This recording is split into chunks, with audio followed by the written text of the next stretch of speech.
There is what we used to thought was the quiet month of May is anything but right now in college football as we try to get a handle on a lot of things that are going on. Yeah, there is, and we're going to start with my favorite topic, and it's so much going on right now with the NIL, the different proposals that are being thrown out there to try to get this thing under control. What can you tell us, Brent? I think the bottom line here, what's important is I think these different organizations like the American Football Coaches Association are seeing that this is probably too much for the NCAA, and they really don't want to deal with some of this stuff now. Or maybe better said, they don't know how to deal with it right now. So I think what we're seeing is we're seeing a proposal, for instance, from the American Football Coaches Association, and this is coming from Todd Berry, their executive director, that were proposed to set some windows to limit the impact of the transfer portal on roster management. And what they're proposing is the first of two portal windows would come between the final weekend of the regular season in late November and the early signing period in mid-December. The other would occur from April 15th to May 1. Both would be during recruiting periods, contact periods, and the players would be required to enter the portal, and players could transfer to somewhere else during that time. So that's something that they are looking at, trying to be able to deal with. More than 2,000 players entered the portal during this current school year before it closed on May 1. Jordan Addison of Pitt is one of the more high-profile guys that we'll get into in a little bit, but they're also suggesting, this is interesting, removing the cap of 25 scholarships that coaches can offer during a recruiting class. Removing the cap would allow the coaches to reach 85 scholarship players through transfers or high school recruits at any point. During major transitions, rosters can be decimated, as we know. So, I'll take a breath here, and without spending the whole time on transfers and NIL, there are some important things going on. So we did need to do that. Now, May 1 was Sunday. That was the deadline for the transfer portal. I'll give Dennis Dodd credit for this. He writes that if you enter the transfer portal by Sunday, there was 48 hours to take your name out. There is a certain amount of paperwork that goes along with this stuff and protocol that you've got to follow. So it just takes a little bit of time to figure out who is doing what at this point too. So and there's some other things that we can't get into, but as far as the portal is concerned, I think the biggest thing is what we just said. It's the proposal by the American Football Coaches Association to set up some limits on the transfers that would hopefully help everybody involved. How about that, Shane? Yeah, they've got to do something. We got a bunch of Facebook Lives here brought to you by Mellon Law. John's question or comment referring to Jordan Addison, the wide receiver, the Blitnikoff Award winner from Pitt. There are reports he's been out in California working out with Bryce Young. I wonder if anything develops there. I also read a report where Texas has offered him well over $3 million to come play there. Right. What are you hearing about him? You know, initially it was that he was definitely going to USC, but it's probably whoever pays him the most, right? Well, I mean, the tampering tampering is the thing that you look at and hear probably the most with this. Now, a lot of people are wondering who this guy is. Well, he played at Pitt. The important thing about him is he's caught more footballs the last 2 years than anybody. He's caught about 130, so that makes him a real, frankly, tremendous athlete. Not sure what he's going to do. As Shane first mentioned, Southern Cal was thought to be the place that he was going. I understand that he is in the portal, so it's a matter of what he's going to decide to do at this point. Now, I understand on Sunday, wouldn't you like to have been a fly on the wall? There were several conversations between Pat Narduzzi and Lincoln Riley, the Pitt and Southern Cal coaches.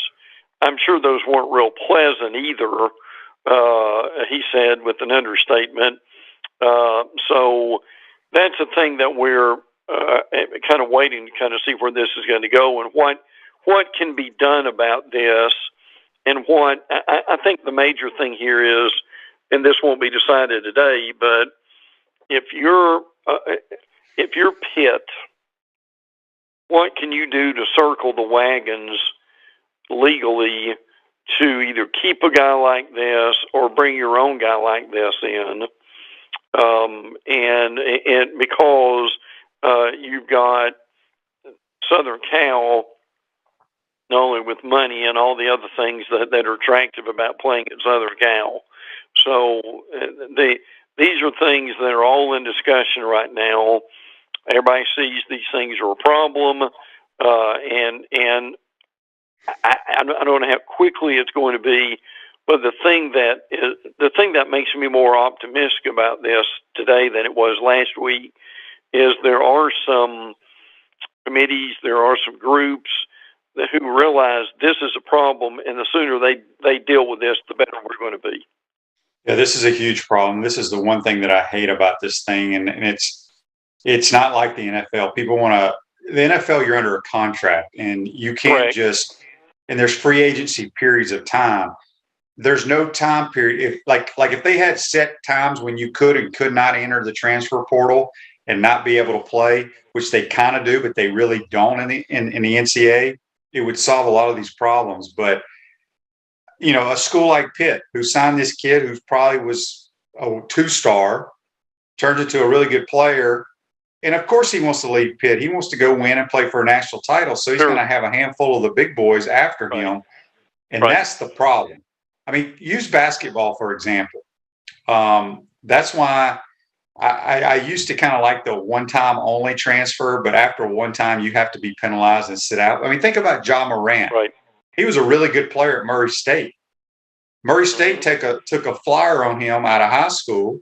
He develops into a really good player, but his last year, if the NIL was in, there's no telling Kentucky, North Carolina what they would have offered. Sure. And it's not fair to that team. No.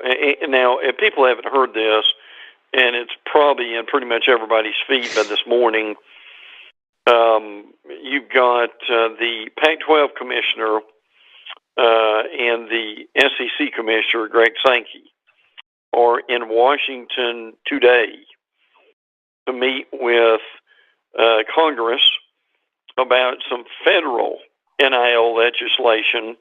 Now, give credit where it's due to Ross Dellinger.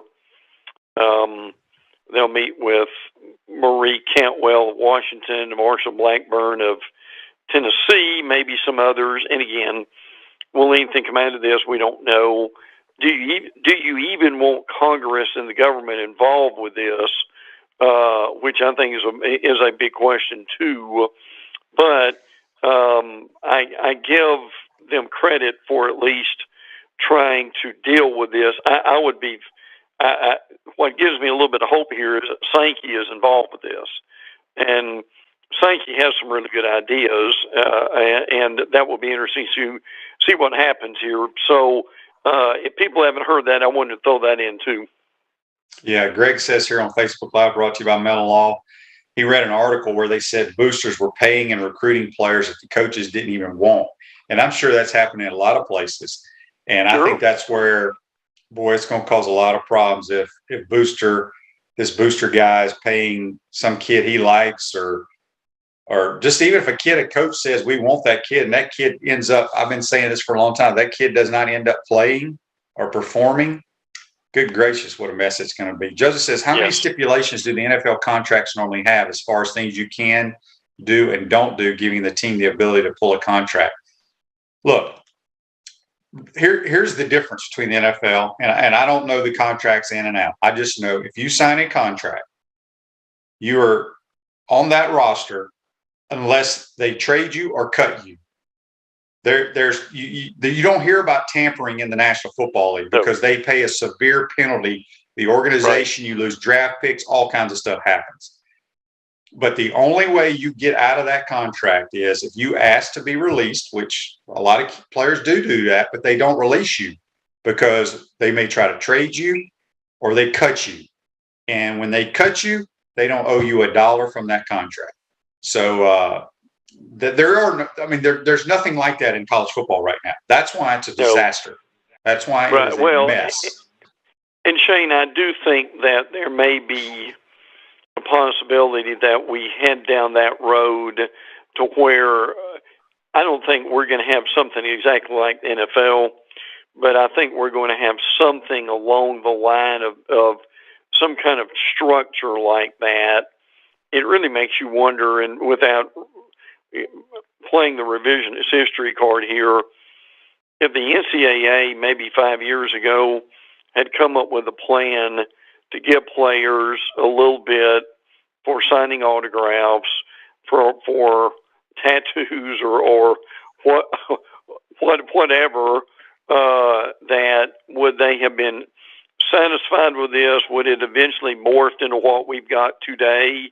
I don't know, but I do think if they would have started and given them a little bit of something to supplement what they've got, that we might not be having all this at one time. I mean, this frankly is going from a trickle to a flood, is what happened. And fortunately, we're trying to get our hands on it right now. Now, fans are going to be okay once we're in camp and once the games are started and you see your favorite uniform. But right now, it's not easy for anybody. No, and the fans that get players will be happy, and the fans that lost players to other teams ain't going to be happy. Correct. Correct. All right, Brent, let's move on. I know we got some more questions here. I'll get back to them. The SEC, we've been doing the recent last few weeks with you, these different polls about, wide receiver groups, defensive line. We're going to talk offensive line this week, but the Hogs probably had the best returning offensive line, wouldn't you say? Yeah. And this is one of the reasons that they're going to be so good this year, and they give Matt Hayes credit for this. With his poll, they've got 4 or 5 starters coming back. Now, if you ask, if you stopped a bunch of cars in Ocala and Gainesville and ask them who may have the best offensive line in the league, would they say Arkansas? I don't know, but they've still got, again, guys coming back like Ricky Stromberg and Bo Limmer, Brady Latham. So that's going to be a good bunch. And Georgia's probably right behind them with Broderick Jones and Warren McClendon, Cedric Van Pran. So they're good in the middle. Bama's third, which Tyler Steen coming in will help them. There are a lot of consternation from Alabama fans about the line. I think the line's going to be very good before it's over. What's stunning here to me, and this is a real credit, I know you enough to where you probably picked up on this immediately, Shane, is you see Ole Miss at 4? Yeah. How often do we see an Ole Miss offensive line at 4? They got a Western Kentucky transfer, Mason Brooks, who's a really good player. Jeremy James has started 23 games. obviously we've got A&M and LSU. Florida is 8. Torrance mentioned as the big addition, which he is. Also, in Kingsley, the center, that's his first name, is really good too. He's coming into a solid guy. Shane, in your opinion, was this a pretty fair assessment of the league? I think so. I mean, honestly, Brent, I don't follow the big boys in the trenches that often, but you do know with Sam Pittman, with his track record of offensive linemen everywhere he's coached, that they would be at the top. Yes. Obviously, we know Georgia's had some really good players as well as Alabama. I guess the biggest surprise would be Ole Miss there at 4. Right. The other rankings that they have here doesn't really surprise me at all. But we shall see these big O linemen. Brent, the college football lines have come out for week 1. I'm looking at them here. I'm kind of surprised about this one in the swamp a little bit. They got to be factoring in weather. Yeah. And travel. I would think. Yeah. And still is a pick'em game here. And look, I think that's got to probably take. Now, let me give you a quick example of this. I was listening to Jacob Hester the other day. He was talking about this same issue, about this same game, and he said we played Arizona to start the game or start the season in Baton Rouge. He said that what they saw was the Arizona kids came out for, this is pregame warm-ups, okay? By the time pregame warm-ups were over for Florida, Arizona had gone in easily 20 or 30 minutes early, and what they found out was the Arizona kids were throwing up, they were getting IVs, and they were being massaged for cramps. Get this, before kickoff. Mm-hmm. And Jacob Hester said, we knew by the time they got back on the field and we kicked the game off that we had won the game because they were worn out. How about that? Yeah, that is crazy. And it's going to be anxious. I've seen some polls where Utah has been as high as like 4th in America. Yes. So I'm anxious to see where they're ranked when they roll into here. We have not heard a kick time yet. I think if Gator fans, we want to have an advantage here, it needs to be a noon or 3:30 game, in my opinion. We play at night, it ain't going to help us. Ruse Ogre State Farm Office is a team of dedicated insurance professionals ready to help life go right with the right insurance options for you and your family. Visit ogreinsurance.com. Give them a call at 352-240-1779. Speaking with Brent Beaird here on the Titan More Hotline. Brent, Urban looks like he's going to be going back to Fox. Well, there's actually a little bit of pushback about this in articles that came out yesterday.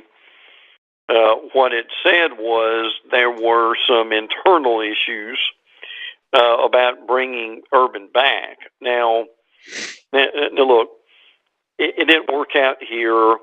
We all know Urban's strengths and weaknesses by now.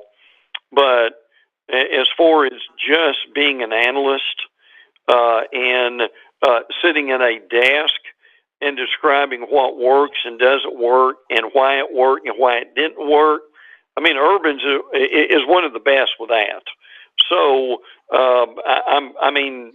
Shane, I still think even with, and they may not. I mean, we don't know what goes on behind the scenes, but I still think probably he gets the job again. Remember, Bob Stoops, who is doing this, is going to the XFL, so he's going to be involved with that. So, and that big noon kickoff is a big deal for them. Right, but I was just thinking the XFL plays in the spring, wouldn't have anything to do with him in the fall. So we'll see. Correct. Andy says on Facebook Live, brought to you by Melton Life, says, Brent, you've mentioned the legacy of FSU's Gene Deckerhoff in prior shows. Where does Mick Hubert rank in your book for his work for the Gators over the past 30 years? And Shane, has Mick been on the podcast? Yes, Mick's been on the podcast. We'll get him on again this summer. Where's he ranked in your book for being the voice of the Gators. I think longevity means something. Now I know and correct me if I'm wrong on this, but I don't hear Mick much on baseball.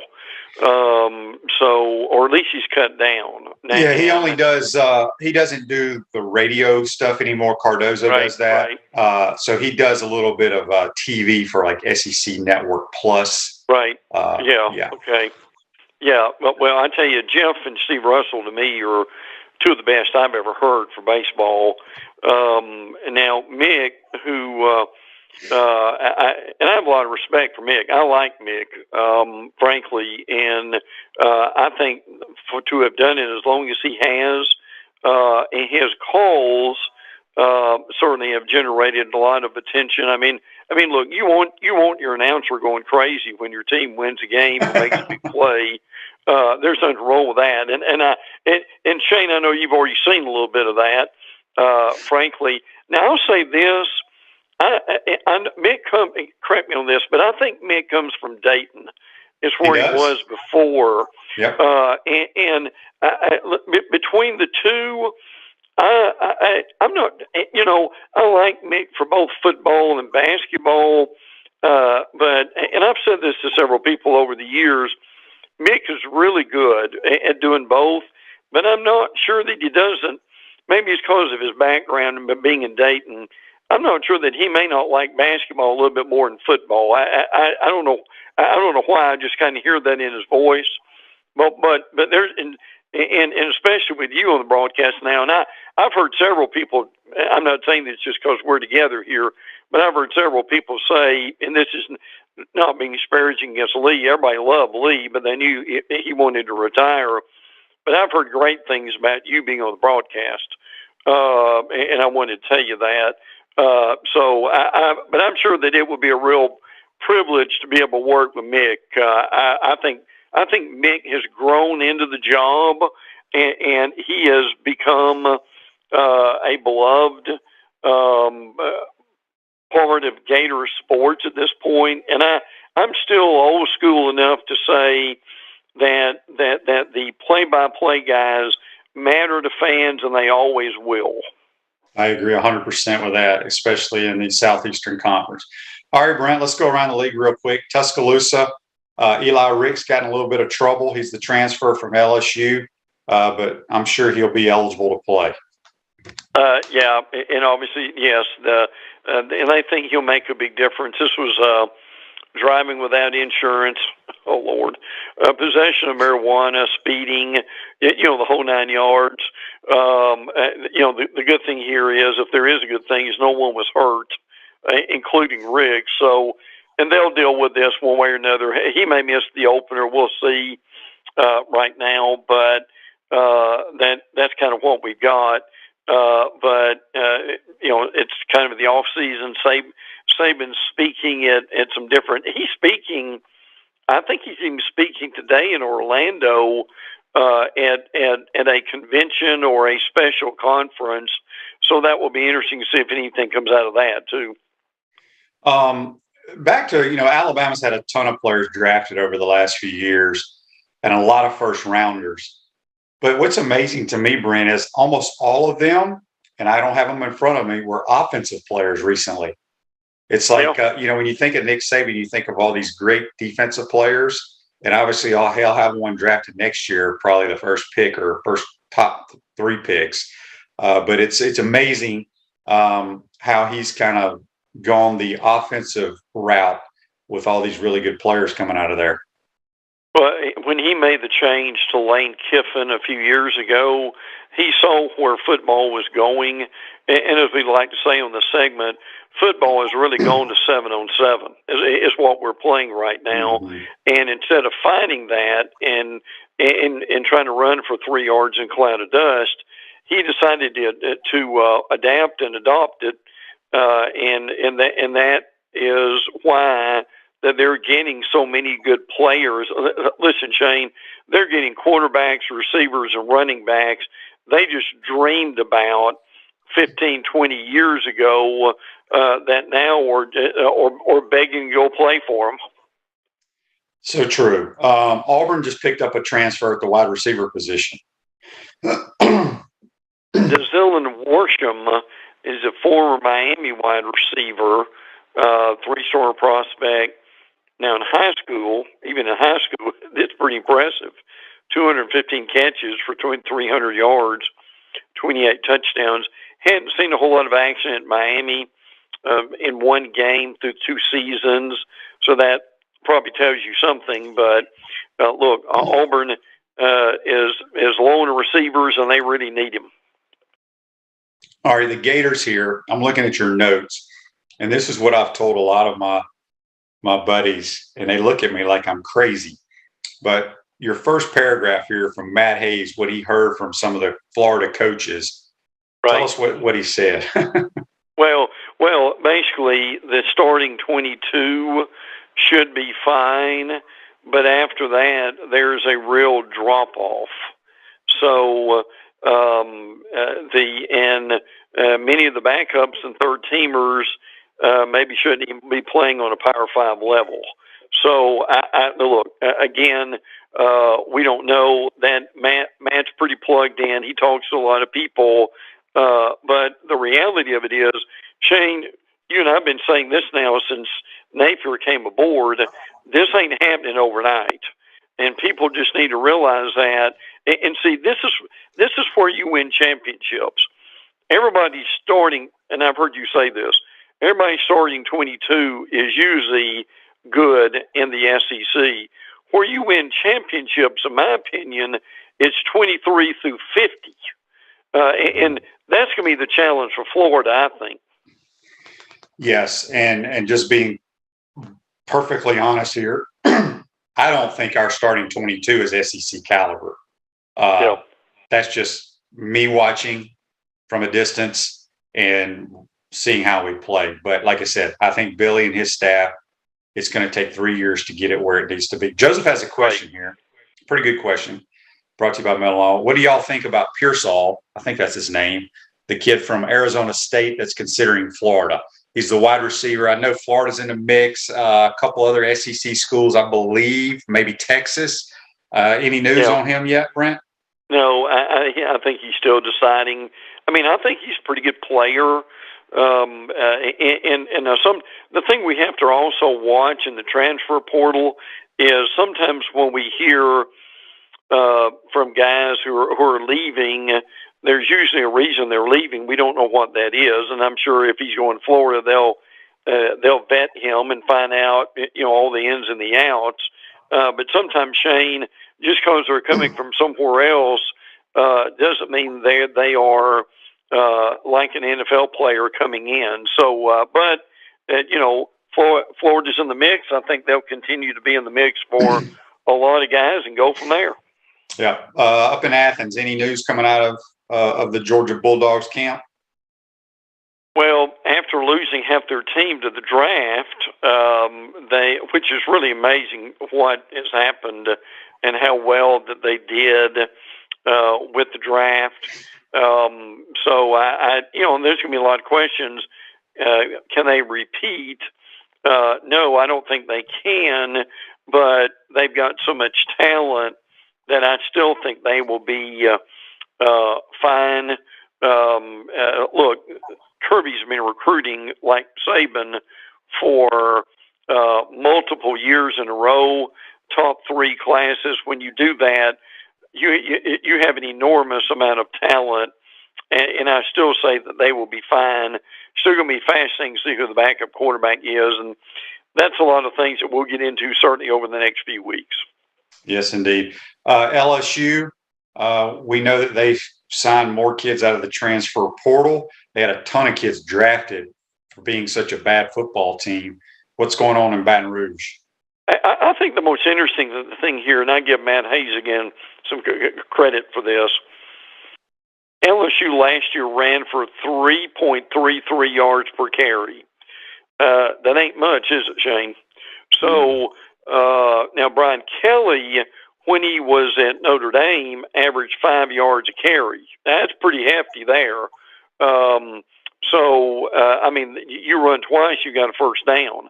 So they spent a lot of time during the spring trying to get the running game back to where the average yards per carry is a lot better. So again, we don't know who the quarterback's going to be. That they've got some rebuilding too, but I thought that would be an emphasis during the spring, and you can bet it will be in the summer. Because Shane, we both have followed this league long enough to know you may not have to lead the league in rushing, but you've got to be able to run the ball when you want to. That's true. Tennessee, I'm looking here. Hendon Hooker is 24 years old and still playing. That is crazy. Yes, he has a birthday in January, and he'll be 25. This stunned me when I saw this week, or I'd forgotten about it. But I want people to think about this just a minute. Hooker at 24. Now, Shane, your average SEC quarterback age would be what? 19, 20? Yeah. 21, maybe? Now, and you're the perfect person to talk about this at some point. To me, if you're 24 years old and you're playing against a guy who's what, 18, 19, that's a considerable difference, is it not? In terms of what you know. Yeah, it's crazy. I'm thinking right now. I think I was a rookie at 22 in the National Football League. I remember when Chris Winkie won the Heisman Trophy. I had been in the league like 6 or 7 years. Right. At the age he won the Heisman. But good gracious, I know BYU has a bunch of old players because they have to go off and do their mission trips and stuff. But that's almost unfair. But one thing I brought up, Tennessee got another transfer at wide receiver. Yes. You talking about this dude? His name is Brew McCoy. He signed out of high school, Southern Cal. He transferred to Texas, transferred back to USC, and now he's going to Tennessee. Crazy stuff. Yeah, it really is. I mean, what's unusual about this to me is you hear what we've heard about all these kids transferring to Southern Cal. Well, this is just the reverse. This is actually a kid that's leaving Southern Cal and going somewhere else. Yeah, Dan says here on Facebook Live, earthquakes during the Garth Brooks concert in Baton Rouge. Yeah, if people didn't see that, it was an unbelievable scene. Garth came to the Swamp probably 3 years ago, I guess, but he was in Tiger Stadium. And, at the end of, I think it's the third quarter, they play Callin' Baton Rouge, which is a Garth Brooks song in Tiger Stadium. Right. Well, when he sang that live, that place went to earthquake measurements. So it was pretty cool, actually. Brent? I'll say this real quick. If people want to really see the difference with that, they've got a geology department there. They've got a measurement. Look up the earthquake game and this was many decades ago, where LSU beat Auburn on basically the last play of the game. And one of the fascinating stories is the crowd reaction, like the Garth Brooks concert, registered on their seismograph. That's a fun story to read. Yeah, it really is. And I remember that. I think Tommy Hodson threw a touchdown pass in the last play of the game. Real quick, Vince says, Shane, what's your opinion on Hooker's passing skills? I think he's an average thrower. I think he's a really good college quarterback for Josh Heupel's system, but he's not a great passer. Brent, good stuff as always, my man. I appreciate your time. Have a good weekend. Are you a Kentucky Derby guy, Brent? No, I mean, when I get interested in that, usually is if you got it like everybody else. If you've got a horse that wins the first couple of them, then you get real interested. But I mean, I don't particularly care for all the pomp and circumstance and just watching that. But as far as just watching, it is fun to watch them race. That's for sure. Yeah, it's crazy. They have like 6 hours of coverage for about a 2-minute race. Yeah, absolutely. All right, Brent, have a great weekend, and we'll talk to you next week, my man. Enjoyed it, Shane. Take care. That's Brent Beaird joining us on the Titan More Hotline. Yes, Andy, 'tis the bomb, the 9-horse. Put all your money on that, and you'll become rich. John, you're exactly right. I forgot about Brandon Whedon, who played at Okie State. Yeah, he was about 30 years old because he played baseball for a little while. I just don't know how that's fair. Because he went and played baseball and came back. And I mean, I think Winky was 26 or 27 when he won the Heisman Trophy. So we appreciate Brent Beaird joining us on the Titan More Hotline. Going to take a timeout, come back. We're going to start the Baker Sporting Goods High School Roundup with marvelous Marty Pallman from the PrepZone.com discussing high school baseball and softball. You're watching and listening to Pot Up with Matthews in the Morning. We want to take this moment to thank all our sponsors who keep the show going and pay the bills. Crime Prevention Security Systems, large enough to serve you, small enough to care. Titan MRI, Gainesville's only locally owned and operated MRI facility. Meldon Law, won't back down. Peachland Dental, Gator Nation's first choice for dentistry in Port Charlotte. Comfort Temp, comfort is our business, peace of mind is our promise. QC Kinetics, live pain-free with QC Kinetics. Celebration Point Town Center, Chris Doring Mortgage. Our Gridiron sponsors are Auto ER, UF Bookstores, Celebration Point Town Center, South State Bank, Chris Doring Mortgage, Silverback Concrete Co., Ruse Ogra Agent, State Farm Insurance. Some of our touchdown sponsors are MB Listing, McDonald's of Gainesville, Aikido America, 84 Lumber, Tropical Smoothie Cafe, Avera and Smith, Dowling Signs, Baker's Sporting Goods, Silver Cube Billiards and Sports Bar. If you are interested in promoting your business on the show, visit potupwithshane.com and click the Advertise button. Again, thank you to all the great businesses that support the show. If you like what we are doing here, make sure you follow us and support the businesses that support us.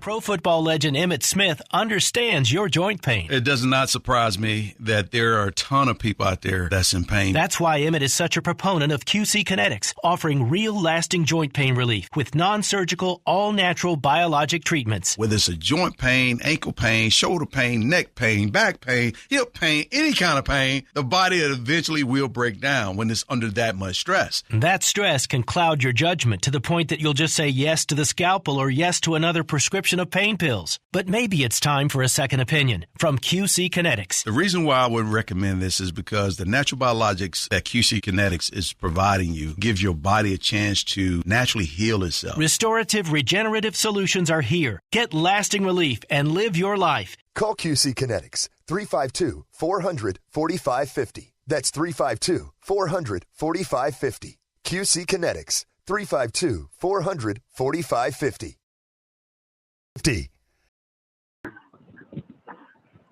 Welcome back to the Crime Prevention Security System Studios, large enough to serve you, small enough to care. With premium brands like Visors Rooftop, Dave & Buster's, Regal Cinemas, Hotel Indigo, Sensei Asian Bistro, Escape Apology, and the HBC's Restaurant, Spurrier's Gridiron Grill, where every Tuesday you can enjoy 50% off handcrafted martinis from 4 to 10. We'll see you at Celebration Point, where the Gators go to celebrate. We got distracted there for a minute. Yeah, Chris Winky was 28 when he won the Heisman Trophy, Dan says on Facebook Live, brought to you by Mel Law. I'd been in the league for 6 years, I believe. That'd be nice to go back and play hot college ball at 28 years old. Let's go to the Titan MR hotline, and we're joined by marvelous Marty Pallman from the PrepZone.com on the Baker Sporting Goods High School Roundup. What's happening, Marvelous? How are you, my man? Good morning, Shane. It's beginning of May, so we're winding down. Not a whole lot left in the school year of the season. We got about another month or so, and a lot going on though around high school sports. Yeah, so tell us right now, because I get confused as well. I want to say are we in the district tournaments right now for softball and baseball in high school? Yes, that's right. This week is district tournament week, and this year, for the first time, they're the same week. They're all the same time. So it's even more confusing with a lot more games. But, baseball and softball both this week, and then they both start the state playoffs next week. Those will be on different days. But there's going to be a lot of games coming up here in May, and then the state championships for baseball are in Fort Myers again from, I think, May 21st through the 28th, and then the state softball championships will be down in Central Florida and Claremont again the last week of May, right before Memorial Day, and that's it. I mean, the track and field state championships will be in Gainesville next week, actually at Percy Beard Track. So that's something if you want to go out and check it out, it'll be right in your own backyard next weekend. All right, let's start with softball. We got a Facebook Live question here brought to you by Melton Law for Andy. He says, Marty, do you think Union County or Williston have a legitimate shot at winning the 1A state softball tournament? Yes, I think Union County does. I think Williston does. I think Dixie County does. I don't know. Trenton's a little young this year. They're going to play Dixie County tonight for the district title. But I think there are those three you look at in the area that all could win 1A. Union County's been number one most of the season. Williston's legit. I mean, and now Dixie County's ranked number one, so they've kind of slipped off back and forth there. But Dixie County's got a real good pitcher, who's junior now, Bria Hinkle. They nearly made it there last year. Trenton beat them 3 times, and then I think you've got those 3 teams who, I think they might knock each other off though, but have a chance to get down there and win the state title in 1A. The Union's very talented, and Williston started to see it last year with them, and they're even better this year. This may be a dumb question, Marty, but it just came to my mind. I'm going back to my high school playing days.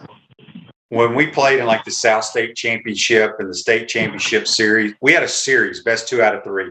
State of Florida does not do that. State of Florida doesn't do that, right? No. They actually, about 10 years ago, but they did do that for about 2 years in the region final.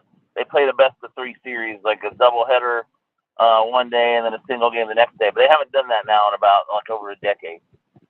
Okay.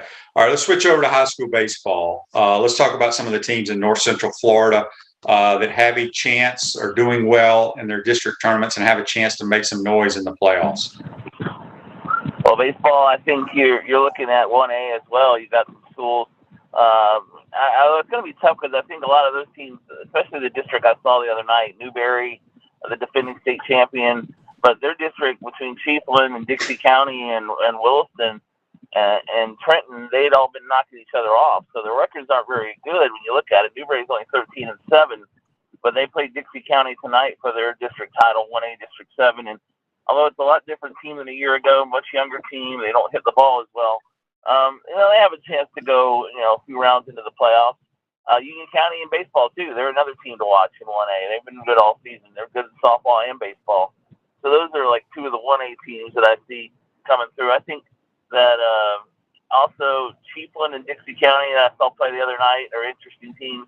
But I know the Panhandle this year actually has got some teams that are better than normal, starting with Panama City Bozeman, who's been ranked number 1 most of the season. So I know that 1A has been dominated in baseball by this area recently, but this might be the year when a Panhandle team sneaks in there and maybe beats them to win the state title.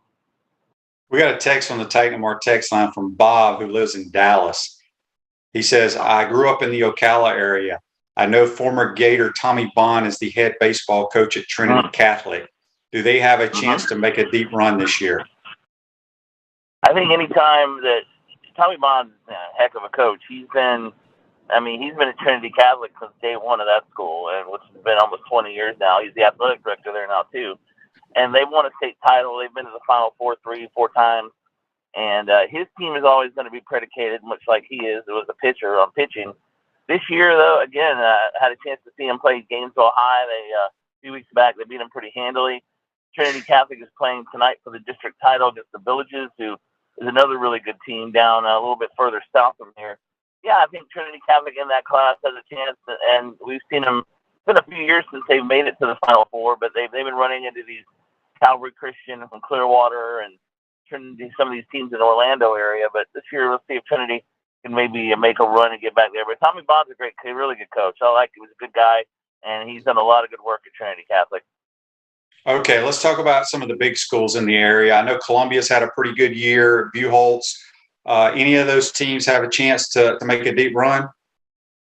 Yeah, I think Columbia, looking at them, I think they're one team that does. I mean, I've seen them play. I saw them play Buchholz. They beat Buchholz at Buchholz last week, and then Buchholz came back and beat them at Columbia. I think Buchholz has a chance, too. The only problem they're going to have is they were playing a district championship game tonight in Tallahassee against Childs High School. If they don't win that game, they're going to have to go back on the road in the Panhandle, which happened last year, and they got knocked out in the first round. So Buchholz kind of needs to win tonight, maybe stay at home for the postseason. But Columbia, yeah, I think Columbia is the team to watch in the bigger classifications. They're now in 5A, and then Buchholz in 6A as well. Those are your pretty much biggest schools that I think have got a chance to go. Actually, if you look at Oak Hall in 2A, they're playing for a district title tomorrow. Kevin Maris is back there as a head coach, his second stint, his third year, and they have won now 10 in a row. They're playing for a district title. They'll be heavily favored this afternoon to win their district title at home.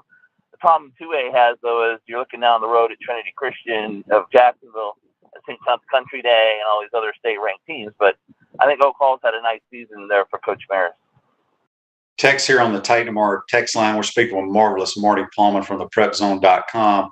It comes from Steve. He says, Marty, who is the best high school baseball player that you have seen this year? And is that kid signed somewhere? Wow. And I'm racking my brain on that one. I think and you're gonna I may have to come back to you on that one because I'm trying to think off the top of my head the top player, and I can't think of. I know some guys are signed, but a lot of guys have signed at Santa Fe to play at Santa Fe College at the next level. But yeah, I mean, that's a good question. It's kind of hard sometimes to see these guys play because they only play a lot of games. But some of these guys hit 500-600, and then you wonder, well, they've only had so many at bats. But you know what? Get me on next week. Let me think about that one because I actually on the spot right now. I don't think I can give you an answer on who's the best player in the area. Okay. Before we let you go, will y'all be calling any baseball games in the next couple of weeks? I know you and Mike Rideout right now are actually traveling to call the junior college softball tournament, correct? Yeah, that's right. The FCSCA junior college that's down in Seminole County and Longwood. And then next week we'll be at the JUCO baseball Final Four, which will be in Lakeland down at the Tiger Stadium. What they changed this year, it used to be the Final 8 advance. And by the way, you want to see a league that does best of 3? Junior college baseball is playing a best of 3 series this weekend between the 8 teams that are left in the state. So they're doing that. First time they've done it. So that's the one league that's doing best of 3 series that I've seen. But yeah, we'll be back next week with a high school playoff game probably Tuesday, and then the following week back doing some postseason games before the end of the month as we wind it down to the state championships here in May. All right, and before I let you go, will y'all be calling any spring football game this year? That is to be determined. I think part of that has to do with our schedule right now because the next 2 Fridays are out. Now, if there's a game, or Thursday, Friday, maybe the week before Memorial Day, I haven't even looked at the schedule, honestly. I've been so caught up in baseball and softball that I got to take a look and see who's playing when. But that's a possibility. So, we'll let you know about that when that comes closer. There's still a few more weeks to figure that out. But right now, we're just fully into baseball and softball, it seems like. Yep. All right. Before we let you go, Marty, we got a text here and relay this to Mike Rideout as well. This is from William. He says, I really do appreciate you having Marty and Mike on talking high school sports. They do a tremendous job. So pass that along to Rideout. Y'all have a safe trip. And we will talk to y'all again, my man. Appreciate it. Good as always, Shane. Enjoyed it. Thanks.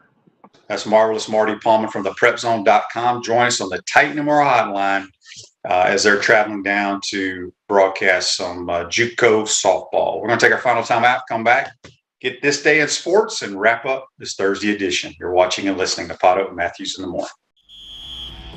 We want to take this moment to thank all our sponsors who keep the show going and pay the bills. Crime Prevention Security Systems, large enough to serve you, small enough to care.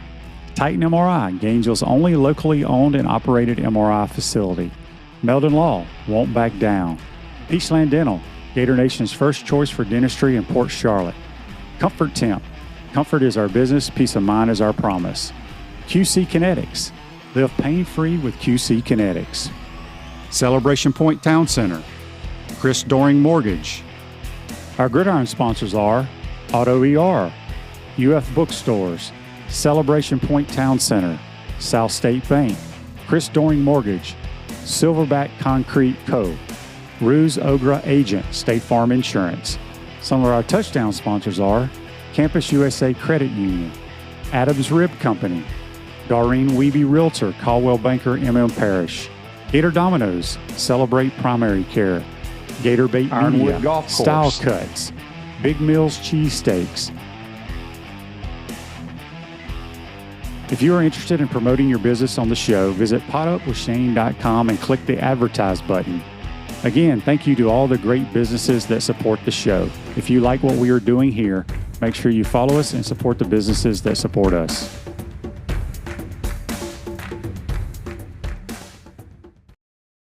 Welcome back to the Crime Prevention Security System Studios, large enough to serve you, small enough to care. South State Bank, we understand that small businesses need a community business partner they can rely on.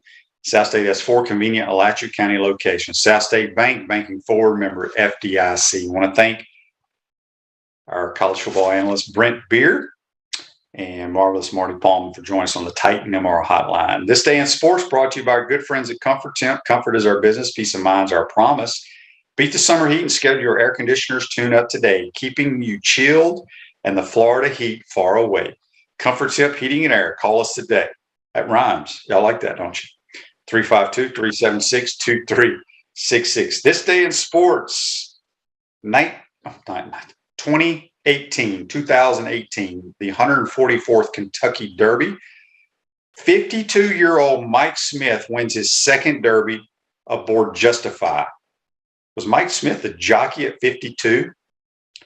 I assume he was. That's This Day in Sports, brought to you by our good friends at Comfort Temp. If you missed it last night, Gator softball goes down to the semis 2-1. They have 2 or 3 games this weekend, and then getting ready. I don't think Hannah Adams is going to be back for the SEC tournament. I saw her in a cast again last night, so hopefully she can get back for postseason play after the SEC tournament. So we'll see. Dan says, watching softball, I'm always annoyed when the schools make the fans give back the foul ball.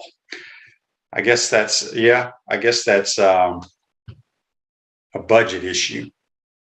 You would think they'd let those kids keep them. Do they do that at baseball now? I can't remember if they have baseball kids have to give them back at the ballpark or not. But anyway, hope you enjoyed today's program. Tomorrow, JC and I we'll do our Kentucky Derby picks. I know I've picked the 9-horse. Maybe I'll go get a little more in depth. But we appreciate you listening to our program, and we'll see you tomorrow. Take care, folks. 1st and 10. Matthews, near side, wide open, Alonzo Sullivan. He may go. Touchdown, Gators.